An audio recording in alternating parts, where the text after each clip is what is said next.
حدیث میں آتا ہے جو رات کو سوتے وقت یہ دعا پڑھے، اللہم اسلمت نفسی الیک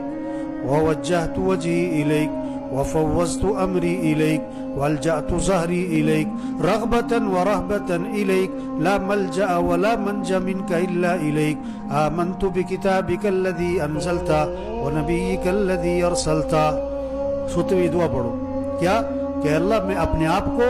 تیرے سپرد کرتا ہوں، اپنی جان اپنا جی تیرے سپرد کرتا ہوں، ووجہت وجہی الیک میں اپنا رخ تیری طرف پھیرتا ہوں، وفوضت امری الیک میں اپنے امور اپنے کام اپنے مسائل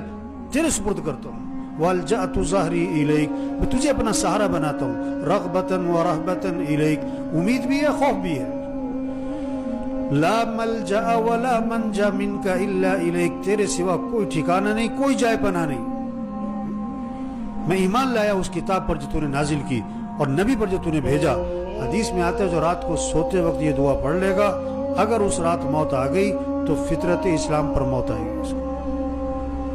اور اگر صبح اٹھ گیا بیدار ہو گیا تو آنے والے دن اس کو خیریں اور بھلائیاں نصیب ہوں گی۔ رجوع کس کی